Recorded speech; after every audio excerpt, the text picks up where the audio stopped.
Chapitre 11. À Cana, dans la maison de Suzanne, l'officier royal. Jésus se dirige peut-être vers le lac. Certainement il se rend à Cana en se dirigeant vers la maison de Suzanne. Avec lui, il y a ses cousins. Il s'arrête dans la maison, se repose et se restaure. Les parents et les amis de Cana l'écoutent comme on devrait toujours le faire. Jésus instruit simplement ces bonnes personnes. Il console la peine de l'époux de Suzanne qui doit être malade car elle n'est pas là, et j'entends qu'on parle avec insistance de ses souffrances. C'est alors qu'entre un homme bien vêtu qui se prosterne aux pieds de Jésus. « Qui es-tu ? Que veux-tu » Pendant que cet homme soupire et pleure, le maître de maison tire Jésus par son vêtement et lui dit tout bas: « C'est un officier du tétrarque, ne t'y fie pas trop. Parle donc, que veux-tu de moi ?»« Maître, j'ai appris que tu es revenu. Je t'attendais comme on attend Dieu. Viens tout de suite à Capharnaüm. Mon garçon est couché, tellement malade que ses heures sont comptées. J'ai vu Jean, ton disciple. Il m'a appris que tu venais ici. Viens, viens tout de suite, avant qu'il ne soit trop tard. » « Comment ? Toi qui es le serviteur du persécuteur du Saint d'Israël, comment peux-tu croire en moi ? Vous ne croyez pas au précurseur du Messie. Comment alors pouvez-vous croire au Messie ? C'est vrai, nous péchons par incrédulité et par cruauté, mais aie pitié d'un père. Je connais Chouza et j'ai vu Jeanne. Je l'ai vue avant et après le miracle, et j'ai cru en toi. Oui, vous êtes une génération tellement incrédule et perverse que sans signe et sans prodige, vous ne croyez pas.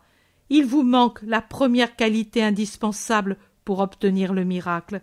C'est vrai, c'est tout à fait vrai, mais tu le vois, je crois en toi à présent, et je t'en prie, viens, viens tout de suite à Capharnaüm.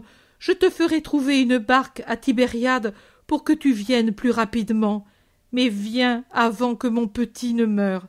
Et il pleure, désolé. Je ne viens pas pour l'instant, mais va à Capharnaüm. Dès ce moment, ton fils est guéri, et il vit. Que Dieu te bénisse, mon Seigneur. Je crois, mais comme je veux que toute ma maison te fasse fête, viens ensuite à Capharnaüm dans ma maison. Je viendrai. Adieu. La paix soit avec toi. L'homme sort en hâte, et on entend tout de suite après le trot d'un cheval. L'époux de Suzanne demande: « Mais il est bien guéri, ce garçon ?» « Et peux-tu croire que je mente ? Non, Seigneur, mais tu es ici, et le garçon est là-bas. Il n'y a pas de barrière pour mon esprit, ni de distance. Ô mon Seigneur, toi qui as changé l'eau en vin à mes noces, change mes pleurs en sourires, alors guéris Suzanne. Que me donneras-tu en échange ? La somme que tu veux. Je ne souille pas ce qui est saint avec le sang de Mammon. Je demande à ton esprit ce qu'il me donnera. Moi-même, si tu veux. Et si je demandais sans discussion un grand sacrifice ? Mon Seigneur, je te demande la santé de mon épouse et notre sanctification à tous. Je crois que pour l'obtenir, je ne pourrai retenir aucun sacrifice trop grand. Tu souffres pour ta femme, mais si moi je la ramenais à la vie en la conquérant pour toujours comme disciple, que dirais-tu ? Que tu en as le droit et que j'imiterai Abraham dans la promptitude du sacrifice ? Tu as bien parlé. Écoutez tous. Le temps de mon sacrifice s'approche. Comme l'eau, il court rapide et sans arrêt vers l'embouchure. Il me faut accomplir tout ce que je dois, et la dureté des hommes me ferme un si large champ de mission. Ma mère et Marie d'Alphée viendront avec moi quand je m'éloignerai pour aller au milieu des populations qui ne m'aiment pas encore ou ne m'aimeront jamais. Ma sagesse sait que les femmes pourront aider le Maître dans ce domaine interdit. Je suis venu pour racheter aussi la femme. Et dans mon air on verra les femmes semblables à des prêtresses servir le Seigneur et les serviteurs de Dieu.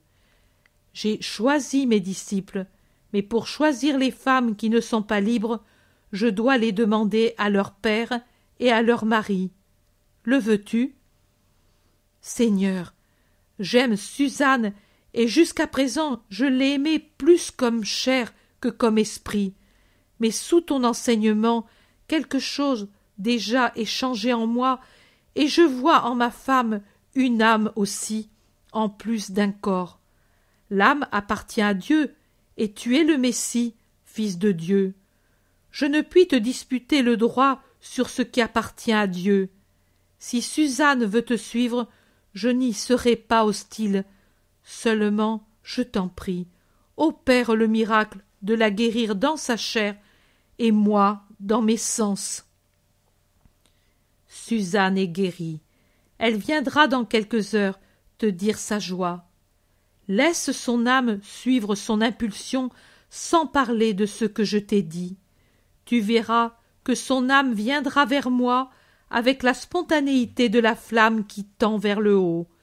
Et cela ne fera pas mourir son amour d'épouse, mais il montera au plus haut degré qui est de s'aimer avec ce qu'il y a de meilleur en nous, l'esprit. Suzanne t'appartient, Seigneur. Elle devait mourir lentement, avec de grandes souffrances, et une fois morte, je l'aurais vraiment perdue sur la terre. Les choses étant comme tu dis, je l'aurai encore à mes côtés pour me conduire sur tes chemins. Dieu me l'a donnée, et Dieu me l'enlève. Que le Très-Haut soit béni pour le don qu'il m'a fait et celui qu'il me demande.